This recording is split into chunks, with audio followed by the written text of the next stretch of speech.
Guys, we're so excited. The K-Pop Demon Hunters sequel is in the works as we speak, and there is so much tea to spill. Is Jinu actually still alive?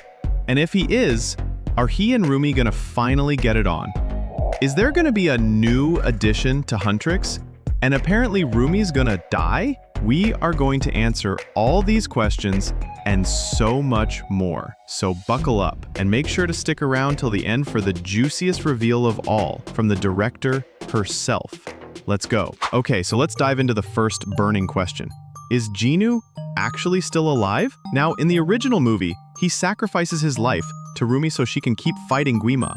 We see him literally pouring his soul out for her. Except, if you look closer, you'll see that his soul was actually transferred directly to her sword. See how his blue illuminated soul energy leaves him and becomes her sword? It comes away looking super beefy and badass, with unique new markings. This is even confirmed by Yoonhee Cho, the character designer of K-Pop Demon Hunters. He recently shared the original designs of Rumi's sword before and after. What's interesting here is that Rumi's upgraded sword features a dokebi pattern. In Korean folklore, the dokebi are spirits that inhabits or possesses an object, which means only one thing.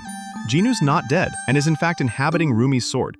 It couldn't be clearer. We get even more clues that Jinu's still alive in multiple interviews with the actor An Hyo-sep, who is the voice of Jinu. He told reporters that discussions with Netflix are ongoing and strongly hinted at his return for a sequel. The movie's directors Maggie Kang and Chris Applehans also revealed that they left Jinu's story arc deliberately ambiguous to keep the door open for his possible return.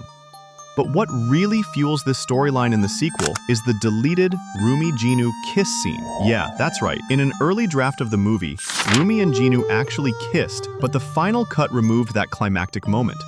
When told about fans' disappointment about the deleted kiss scene, the directors teased that it might just be a loose end and a setup for a bigger emotional payoff in the sequel. I mean, it makes sense that their first kiss would happen during an unexpected reunion, right? And to make us wait for that moment in a whole different movie is just pure genius. All right, now you heard it here first. We have it on good authority that there's gonna be a fourth addition to Huntrix. An inside source has leaked that the first movie was a setup for a Blackpink-style 4-member girl group and pointed out so many Easter eggs that reveal it, starting with the girls' individual colors. While gold is the unifying accent that runs through the trio's outfits, it's clear that each girl has their own signature color. Rumi's is white, Zoe's is azure turquoise, and Mira's is black. Now, these are not random colors, guys. Remember, nothing that the creators have done here is accidental. In Sino-Korean mythology, there are 4 divine creatures, known as the 4 guardians, also known as the 4 symbolic beasts, or 4 spirits. These are the white tiger of the west, the azure dragon of the east, the black tortoise of the north, and the vermilion bird of the south. Rumi's already linked to the white tiger, both in visuals and in narrative focus, while Zoe's hero pose, especially the way she holds her 6 blades, 3 in each hand, mirrors the clawed stance of the azure dragon. And Mira, with her tough exterior and signature black shoulder pad, is styled in a way that subtly evokes a shell. She's clearly the black tortoise, which of course leaves one missing, the vermilion bird. The insider reveals that a new 4th member will be introduced in the sequel, representing this final guardian. And this new member could be a foreign idol that's likely Japanese, just like the addition of Lisa from Blackpink, who happens to be Thai. It actually makes perfect sense for the creators to pay homage to traditional female K-pop trios with a 3-person Huntrix, grounding the story in tradition, but using that as a setup for how modern K-pop has globalized and evolved. The 4th Huntrix member that will appear in the sequel mirrors exactly how K-pop has shifted over the decades, rooted in Korea, but now also reaching far beyond it, much like the movie itself. We've actually got tons more juicy tea on her, but we're gonna save that for a video that's coming out tomorrow. So do make sure to subscribe below so you get that notification, because she's super badass.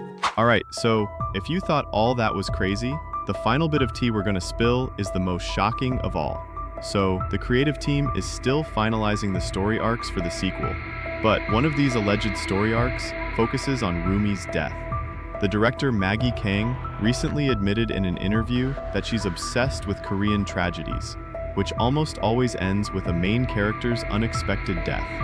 Just think about the way she had Jinu sacrifice his own life to save Rumi. Well, so they made us think anyway. She also spoke about the inevitability of death in Korean storytelling, and the fact that Korean audiences actually prefer tragic endings, which is very telling and almost prophetic.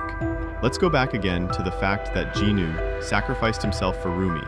It's the kind of tragic K-drama narrative setup that begs for a mirror moment in the sequel.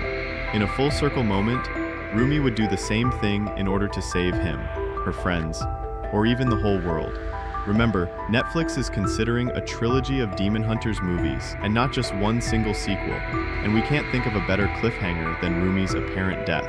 And with a brand new Huntrix member to step in and take her place, I mean, that's just poetic. Okay, we know the answer you're dying to hear. When is this sequel gonna hit our screens?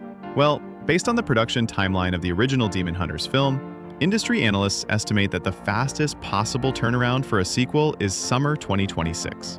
Pre-production and scripting would start in late 2025, production and animation would kick off in early to mid-2026, leaving a release window of summer 2026 if everything is fast-tracked by Netflix, which, judging by this momentum, it definitely will be. But get this, apparently, Netflix and Sony are also in talks about a trilogy, as we mentioned, as well as a short film, and even a stage play. That's right, K-Pop Demon Hunters live on Broadway. Would you watch it? I know we would. Now, we gotta ask the obvious question. Why in the world is this film about demon-fighting Korean pop stars so insanely popular? Why is it taking the world by storm? And why are we all so desperate for this sequel? Well, it's because it's so much deeper than just a cool story and fire music.